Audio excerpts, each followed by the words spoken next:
how vulnerable do you think the United States or the Nevada economy is to another, say if we have another wave of coronavirus or another variant? And I think we're pretty vulnerable. We've learned a lot in the last 18 months. The president said 2 years. I think it's actually 18 months.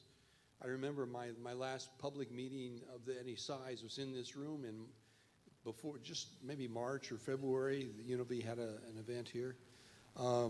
We are vulnerable. I was reading in the newspaper this morning that the Clark County numbers were turning up again, not down. Now, a couple of numbers is not a trend, but you need to watch it. We're about 55% vaccinated here in Nevada, Southern Nevada, and the new variant, the Delta variant, requires a vaccination rate probably over 80% before you actually get herd immunity, and we're short of that. Anyway, so I think that we are vulnerable, and if we do have a new surge, I know in Europe the surge is coming up again. Germany is getting hurt. So this may be a permanent state of affairs unless we get our hands around the virus and get control of it. As I said, we have learned how to deal with it more effectively, so it won't hurt us as much. And the more people that actually can handle it, the better. We still have a group of people that are not handling it very well. So let's talk about another topic here. I recently heard the president of the Atlanta Federal Reserve, he makes his staff pay $1 every time they say transitory when talking about inflation. Where do you see inflation going in 22 and 23 for the U.S. economy? And you can't use the word transitory. Okay, well, I use my thesaurus in Word, and there's like 8 or 9 other words I could use, so I can't use that forbidden word. Temporary, how's that? Short-lived, how's that? Anyway, I could go on, but I won't. So I think when we're looking at inflation, one needs to consider that the inflation rate is the continuous change in prices. It's not a one-time change. And when we look at what's going on in the economy, sometimes we get fooled and think that one-time change represents the future when it doesn't. This chart here looks at PCE inflation. That's a personal consumption expenditure deflator. For those who have had principles of economics, you had to learn about national income accounting, where you measure GDP as consumption, investment, blah, blah, blah, blah, blah. Consumption makes up about 70% of GDP, and when they calculate the GDP numbers, the consumption item, they do a real and nominal, they take the ratio to get the deflator. It's not the CPI, which you also read about or hear about in the news. It's a different measure of inflation. So the red line is the actual inflation rate of the PCE, but it includes variables that are quite volatile, such as food and energy. So the Fed also looks at what's called core PCE inflation. That's their preferred measure. And the core strips out inflation strips out food and energy prices. So it eliminates 2 volatile components and it reduces the volatility. You can see that the blue line there is less volatile than the red line. Just the Dallas Fed also takes it one step further. They have a trimmed mean PCE inflation rate. Think of the Olympics and scoring of skating, ice skating. So the judges all put up their numbers, and what they do before they calculate the average score, they throw out the high value and the low values. They trim at the top and the bottom so that they get rid of the volatile components, and they focus more in on the trend rather than the cycle. So the trim mean, as I go month to month, they might be throwing out different prices because a particular price is more volatile that month than it was the previous month, and so on and so forth. And you see the green line is the least volatile. What's concerning people is at the very end of the chart, the blue line and the red line have jumped way up. You say, oh my God, look at that, it's 5%. If you were my age, you would remember back when inflation was like 14, 15% back in the 1970s. So 5% inflation doesn't seem too bad to me, but you know, for most people, you don't remember anything above 2%. We've had about 2% inflation for about 20 years. In fact, it was the case that the Fed was trying to generate more inflation and was having difficulty doing it. Well, that's no longer the case, and that's all due to the pandemic and supply chain stuff that you're reading about in the newspaper and hearing about on the internet. So in the forecast for Outlook, how many federal fund rate hikes are you expecting over the next year or two? Your guess is as good as mine. What's going to happen first is the Fed is going to do away with their purchasing of assets. At the moment, previously they were doing a $120 billion purchase of assets each month, $80 billion in treasuries and $40 billion in mortgage-backed securities. And they're going to phase that out. So $15 billion a month, they're going to reduce it. $10 billion in treasuries, $5 billion in mortgage-backed securities. If you do the math, that's 8 months. And 8 months from now, if you count November, takes us to June. So by June, they'll have ceased buying assets. Then the question is, are they going to start liquidating other assets? They haven't made that, to my knowledge, they haven't made that statement on that. But in 2022, we might start seeing short-term interest rates going up. So this forecast, the red line there, my forecast team has put it up to 1.5% federal funds rate by the end of 2023. So that's 5 increases in 2.5 years. Could be less, could be more. If it's less, that means that the Fed is being more expansive. They're not taking the punch bowl away as quickly as they might. If we get more increases, if the dotted red line is higher, that means that they're being tighter. So are they going to be looser or tighter, or are they on the right track? That's for them to judge. And what will happen is they'll change their mind as they get new data. They adjust along the way. Let's talk about jobs, especially in the coming year. There we go. So you mentioned in the Outlook forecast, which all of you will be receiving a copy here, 78% of the jobs nationally lost during the pandemic have returned. What might be some of the reasons, and we're just starting with the U.S. economy, why are we not seeing 100% of jobs returning? So let me just put in a personal word. Blood, sweat, and tears went into this, so you're all going to get an electronic copy tomorrow, I think, on the internet. Please don't share that with your colleagues. Have them pay for it, okay? CBER would appreciate that. It's not going to me. It's not going to the dean. It's going to CBER. So this first chart looks at the reduction in jobs. So this recession was unbelievable, quick and deep. You know, it was so quick that the National Bureau of Economic Research Business Cycle Dating Committee, they ordinarily don't call a recession unless you've got 6 months of downward movement in variables. And they declared this a recession. They had 2 months, okay, March and April. So this is looking at movements from February to April in employment nationally. You see that leisure and hospitality lost almost 50% of their employment. That's a huge change. And we're going to see more of that, more charts. Yes, please continue. So this is the recovery from April through October of 2021. And we see that nationally, 83% of the jobs lost in the 2-month downturn have been recovered in leisure and hospitality. And you look at all the other numbers there. You see government is the laggard here, then not come back very much.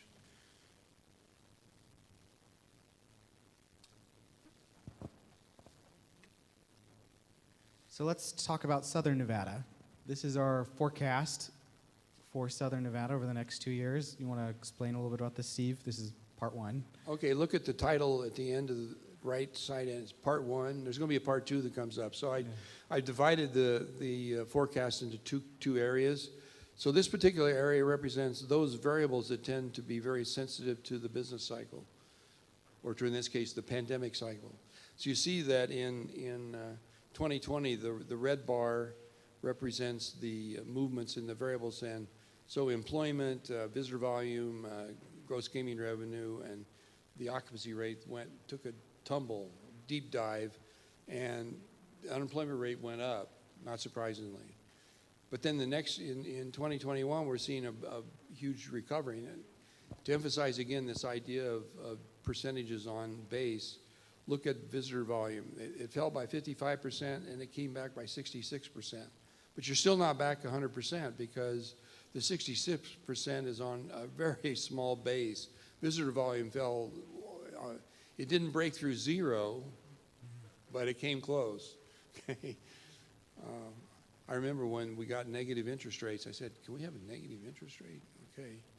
Can we have negative visitor volume? I'm not sure. Well, whatever. I'll leave that as an open question for the philosophers out there. So the cycle is sort of driving these variables, and we're predicting that it's going to continue upward trend, but not as robustly. It's going to be a much slower increase in Southern Nevada going forward. Question, that assumes the virus doesn't come back. If the virus comes back, these numbers could be off significantly. So let's switch over to part two. So part two.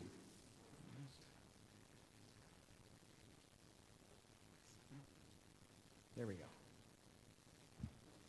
So part two, these are variables that tended to be immune or not affected very much by the pandemic. And my view is the population is driving this. Excuse me.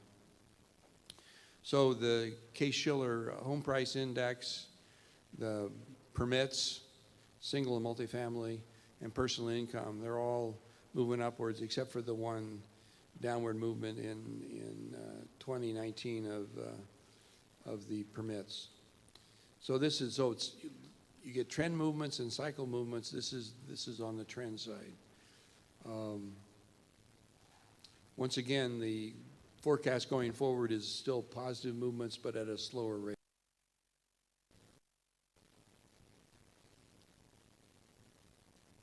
What about employment here in Southern Nevada? Yeah, what about it? Yeah. There we go. I don't know if you remember the numbers. Nationally, the decline in employment in leisure hospitality is around 48%.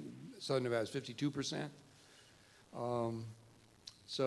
And total of all industries was larger. So we had more of a hit here in Southern Nevada in employment than the nation as a whole.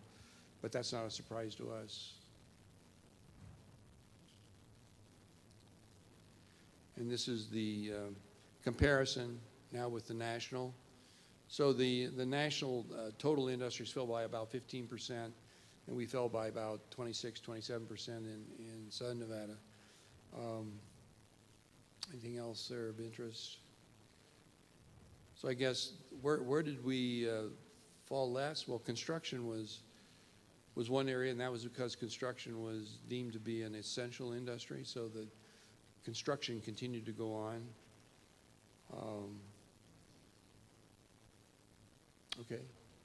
Can you explain a little bit too in this graph, Steve, about why certainly other parts of the economy have come back even more robustly than the nation, say other services or professional and business services compared to the U.S.?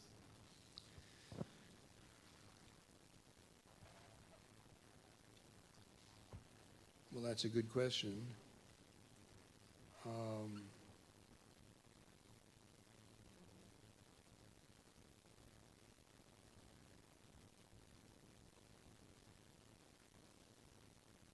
So I would say that in Las Vegas, I typically divide the economy into those sectors that require face-to-face interaction and those sectors that don't require face-to-face, can do virtual.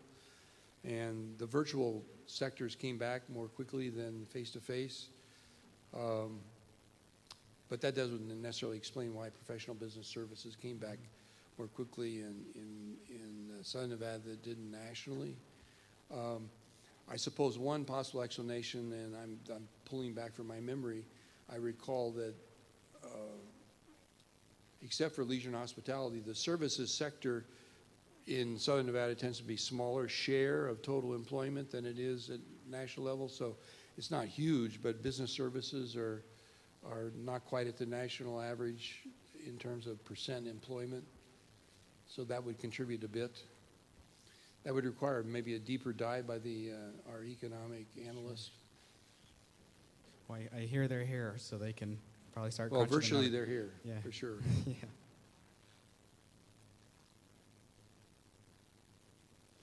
So this is the recovery of the jobs lost.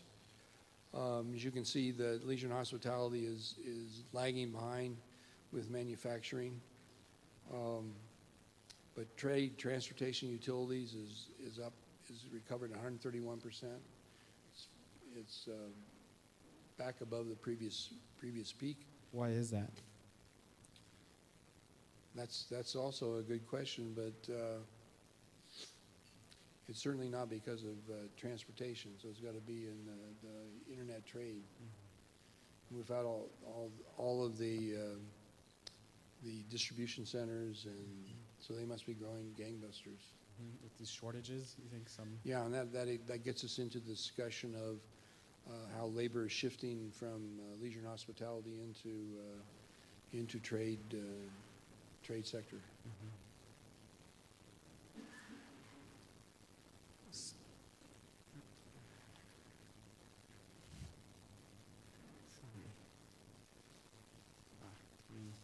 Or you do this one?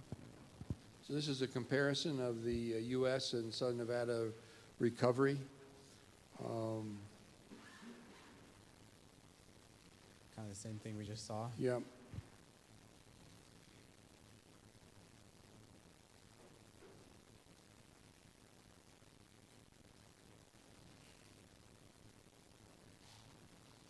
Shall we dance? Yeah.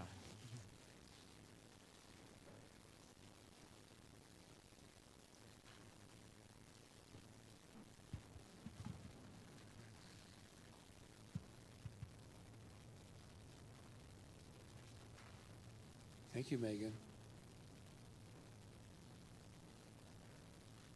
There we go. Oh, these are some of my favorite charts because the movement is unbelievable during the pandemic.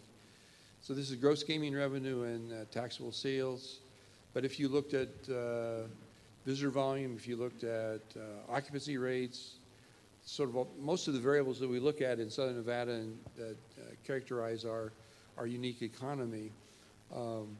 When the pandemic hit, 2 months, you fell out of the bucket, or we fell off the skyscraper, or we fell off the cliff, and we see gross gaming revenue basically went to zero.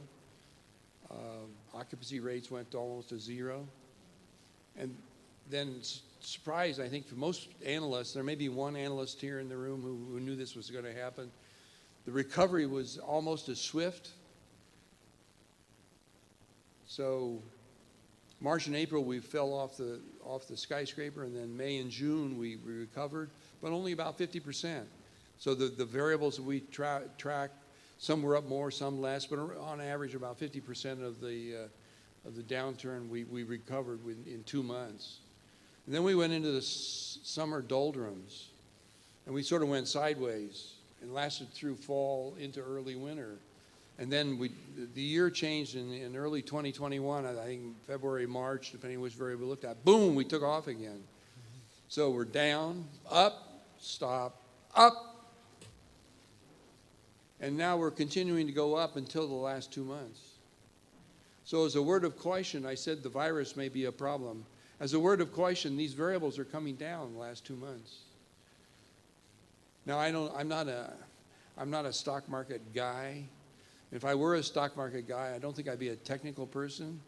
But these technical people look at charts and they see pictures, right? So is this a correction and it's going to go back up, or is it going to continue to go down? I think if the news on the virus gets better, I think it's going to go back up.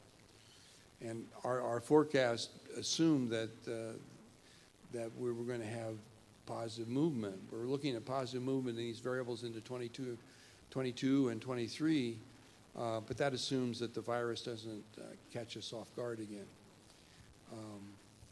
So our outlook report, when we come to gaming revenue, we're forecasting 2% and 2.4% in 22 and 2023, which is still pretty strong. What can you explain a little bit why we're seeing that in our forecast?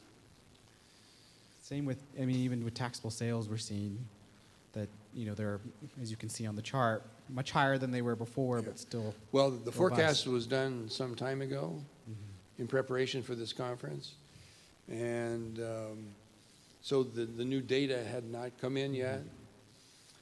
So that may not be that's the accurate answer, I suppose, that if you look at the data, we know that the last 7 or 8 months, it's been over $1 billion, right? This is gaming revenue. So it's gaming revenue, new records being set. Yeah. Is that, you think, will continue into the future, or we're still? Well, I would have, to be seen? 2 months ago, I said yes, but today I'd say maybe, maybe not. What about taxable sales? Well, the taxable sales come in a month later, so there's only 1 month down. The question is, what's going to happen when we get into the latest numbers? Is it going to be down? I suspect it's going to be down too. So I think the same question holds, because it's a question about Southern Nevada's economy. I think it's giving a signal about what's going on. Is it going?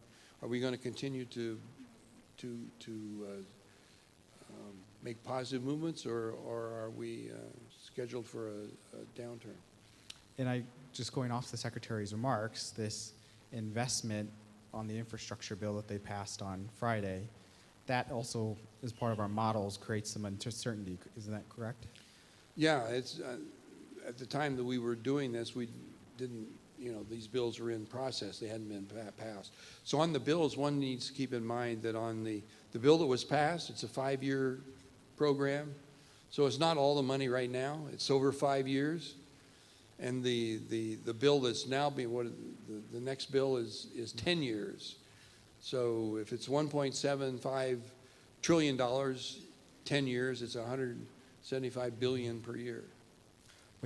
That's a lot of money. I mean, it's a lot of money, but it's not going to cause the inflation to go through the roof. Well, we were just reading, because you and I were just going over the sheets yesterday, that the bill that they just passed on Friday, the hard infrastructure bill, is something a little over $4 billion are coming to Nevada. Will that kind of help with our economic recovery? Does that change some of our projections? And again, when we made these models, that bill hadn't been passed yet, because that was only on Friday. Yeah. If I was so good, I wouldn't be sitting here, right? Certainly it'll help, yes. Now, the problem may be the question of, can you get the labor force available to implement the projects? Now, the good news is that construction was an essential industry, so we didn't lose construction workers like we might have if it was not an essential industry and projects were shut down because of the pandemic. And just so everyone knows, we're working on a worker confidence survey right now, which is still in the field, but to kind of get at some of these employment issues that we hope to release. So let's move on to housing. Oh, this is one of my favorite charts. This is the Case-Shiller index, and it's various metro areas. Thing to notice, the red line is Las Vegas. You notice before the Great Recession, which is the large gray line. So the gray bars are recession periods, national, and the Great Recession was the one in the middle, the thick gray line. You notice that we're near the top. It looks like we're third in terms of the Case-Shiller index, behind Los Angeles and San Diego. But we're now bottom of the pack. We've been bottom of the pack since the end of the Great Recession. The red line has been pretty near Phoenix. Phoenix and Las Vegas have been near the bottom. You notice that after the pandemic, the housing market has taken off. I know there's been a number of articles written locally about the problem with housing prices in southern Nevada. It could be worse. I would say that in terms of the metro areas I'm looking at here in this chart, Las Vegas is at the bottom of the pack, not in the middle, not at the top, we're at the bottom. So move to California. Of course, we know that already, but Denver and Salt Lake, your favorite subjects, Denver and Salt Lake, they've got high housing prices. Phoenix. Well, but you know, basically what's going on is there's some arbitrage here, and the prices are trying to converge. But real estate prices converging across markets is very tough, very difficult. But it can happen. It just takes a long time. I'm seeing some of my economist friends out there shaking their heads. Nah, he's wrong. Okay, maybe I am.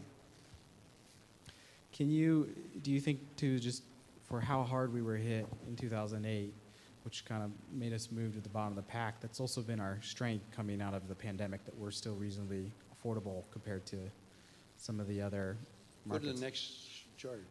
You're afraid, I know. Yeah, yeah, this is the affordability index.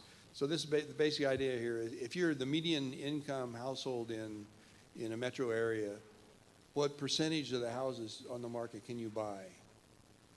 So if you think about it as sort of a normal situation, if you could buy 50% of the houses on the market and you're the median priced income, that may be sort of a normal equilibrium. So if the number is above 50%, that's an affordable market. If it's below 50%, that's less affordable. So California, where are they?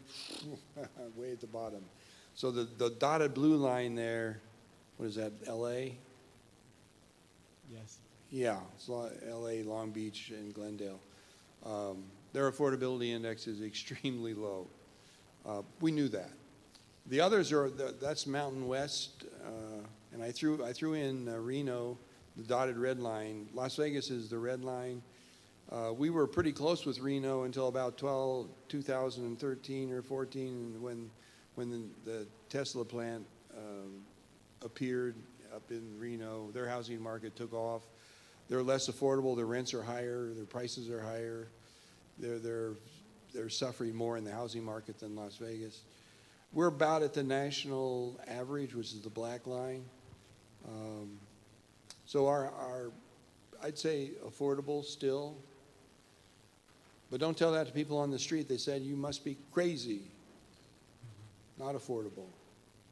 Is that just because of how quickly we've seen prices rise in the last year or so? That could be, but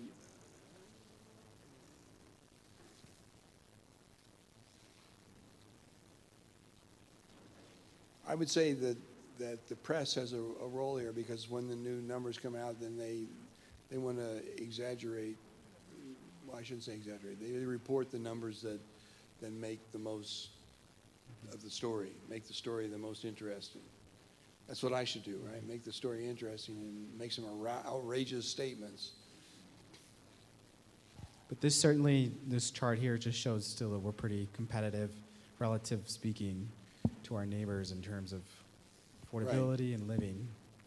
And that might explain also partly why we're seeing the population boom that we're still seeing coming out of this pandemic compared after the Great Recession. Well, the population, a large part of our population growth comes from California. Mm-hmm. And we know it's people retiring, selling their house, coming here, buying another house, and pocketing the difference from their equity. And also people moving here to try to find a job. So let's now talk about the commercial office vacancy rate.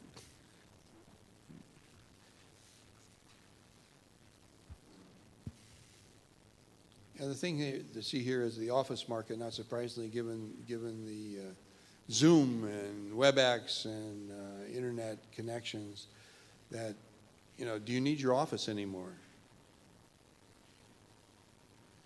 During the pandemic, I used my office at the university. That was my safe haven because nobody was at the university. Of course, that's changed now a lot. Well, professors are professors, right? So I am in my office every day, but some of my colleagues are not in every day. Let's put it that way. You ratting down anyone? No, I don't have to rat out anyone, no. But you notice there that the pandemic didn't seem to affect the industrial or the apartments, but it did affect the office. Office vacancy rate went up. And the apartment went down. Let me just add a word about inflation. So inflation, which we talked about very early, one of the components of inflation is the cost of housing. Of course, what the problem an economist has, you don't buy a house every year. What you do, you buy your house and then you rent it to yourself. Implicitly, you're renting a house when you buy it. You invest, you buy it, and then you consume it over time. So they come up with an implied rental value of your house, which then goes into the CPI or into the PCE. Or if you actually are a renter, then the rent itself goes in. So when rents go up, that affects the price index. And the component of home consumption is large in the price. So when the rents go up, it has an effect on prices. So the numbers that you saw, where you saw the inflation rate go up to 4 or 5%, a large part of that is because of the rental component. Now, do you think the rental price is going to continue to go up? What I think is going on in the inflation rate is there's a restructuring of markets because of supply chains at the moment and because of the labor markets. People are trying to find new jobs, new careers. And there's all this noise going on in the markets, and it's getting reflected into shortages and price rises, wage increases, benefit increases. If you run your own business, you already know all about this, that if you want to hire people, you may have to raise the wage, you may have to offer benefits that you didn't offer before in order to attract people, and you still may have trouble holding on to people. Unfortunately, it's a dynamic adjustment going on in the markets as we speak. Eventually, that's going to settle down. Then the question is, are wages and prices still going to go up? Or have they reached a new structure that will lead to a different inflation rate? My view is short-lived. I didn't use the word yet. That the inflation rate may be short-lived. You may say, well, how short is short-lived? Is it 6 months? Is it 2 years? I don't know that one. How efficient are we in managing all this disruption? How efficient are the markets in managing this disruption to the markets? Just so everyone knows, every morning Steve and I meet for usually about a half hour. Do we meet every morning? Pretty much every morning. So you can verify that I'm in the office every day. Yes. We have coffee and we talk about what's going on. You heard that, Jerry, right? Yeah. Yeah. So we've talked a lot about inflation because that's the buzzword, that's what people bring up. And I think kind of between you and me, right, and you were just explaining a little bit, is that I think some of these issues with supply chains will work themselves out by the spring. But by next, June, you say, right, we should have a better sense on how short-lived this is, not using the word. Oh yeah, by next June, or even maybe earlier, we should have a better feel for it. Either things are improving and the inflation rate is coming down, or it's not. And I'm the former short-lived or short-lived. And you had shown up there too that we think next year that home prices will continue to go up, but they'll start to steady out as more supply comes online here in Southern Nevada.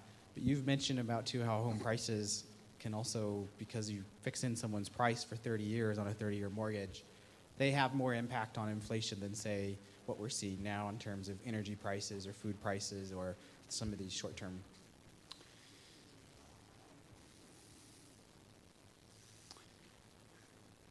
if I was really going to I'd have a definite answer to that question. But what I want to say, and I'm not sure this is correct, because I haven't been a bean counter at this level, that is, one could adjust the implied rental value of a home by increasing the price of the home even though you haven't sold it. Mm. There is appraisal. Appraisals are not that great, but... Hope there's no appraisers in here. No, I mean... The appraisal process has nothing to do with markets, is what I'm saying. That is, it's to get you a mortgage, to get you into your house. You have to have an appraised value. Is that really a good estimate of the price? The estimate of the price, the good estimate of the price is the sales, is what you sold it for.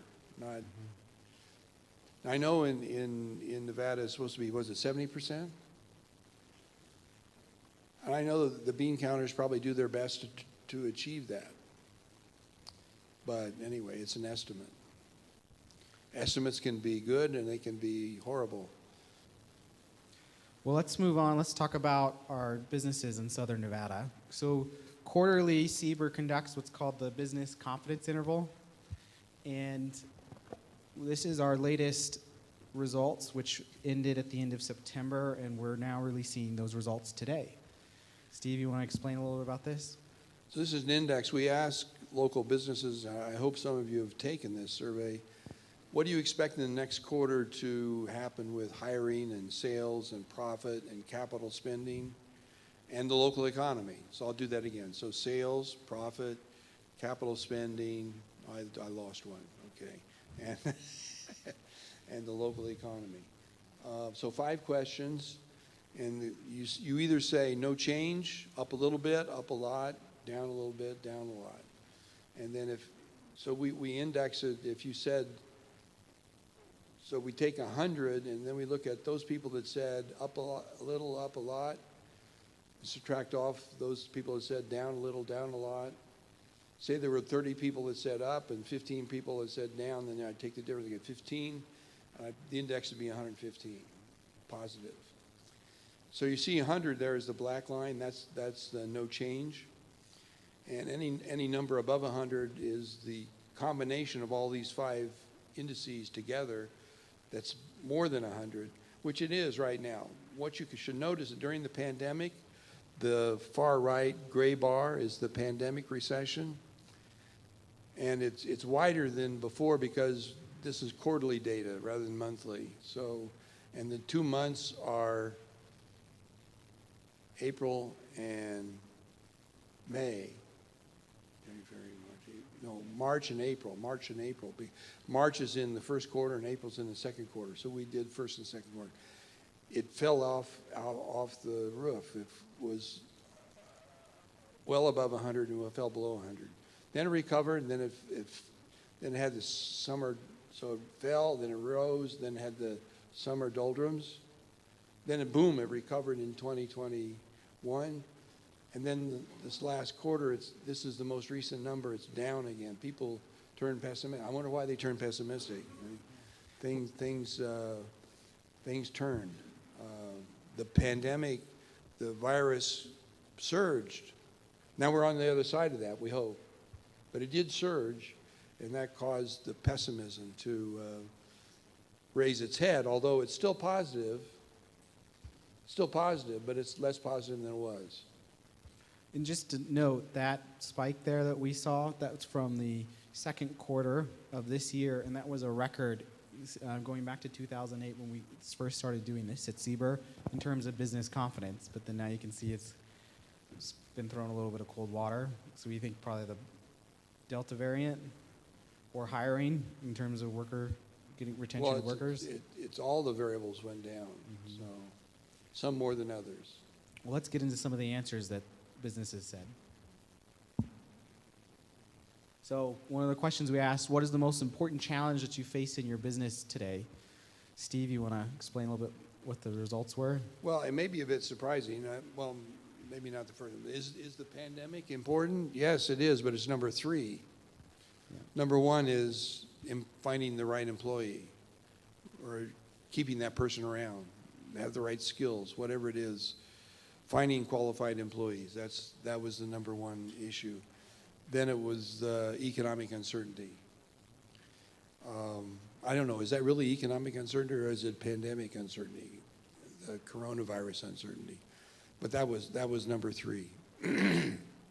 And just by contrast, in the second quarter when we did this, the coronavirus uncertainty was the number 1 in terms of concerns, but finding qualified employees was what, number 3? Yeah, Yep. they sort of reversed their roles. Yeah. Now that could be a significant change, or it could be just an anomaly of who answered the survey. You try to avoid that, but it could be. So these are 2 figures from our release on the quarterly business survey, which this will be in the Rebel Business Indicators tomorrow for everyone. But This ahead. looks at views about monetary and fiscal policy. If you look at that, I would say certainly on monetary policy, the business people that were surveyed think that the Fed is doing about the right thing. Some say they're too aggressive, some they're not aggressive enough. And similar story, although, similar story on fiscal policy. I wonder, this was, so where are we now? So this is November. This is fourth quarter. This was in September. So this was September, the survey. So we didn't have the first, there was a lot of discussion going on, but nothing had been resolved on the fiscal side. As Secretary Yellen said, 5 historic fiscal events. Well, and it'll be interesting. So we, again, do this quarterly, and we'll be sending out this for everyone to take, probably in December? Right, and the more people to respond, the better the accuracy of the results. And so it'll be interesting to see if attitudes have changed from the business community in terms of fiscal or monetary policy based on those results. So Steve, how does this, we've seen this business confidence survey, how does this line up with CBER's outlook forecast? Because I feel like we're getting, I don't know if it's the same or are we getting contrasting? I would say we're pretty close. I think our forecast is optimistic, cautiously optimistic. And I see the same on the business confidence index. A little bit of concern, that's why it came down, but still positive. Positive, but concerning. Well, that includes our economic forecast. I do want to take a point of personal privilege here and just say, so I've been on this job for a little over 5 months now. If you don't know, Steve was the director of the center for 6 years prior to me.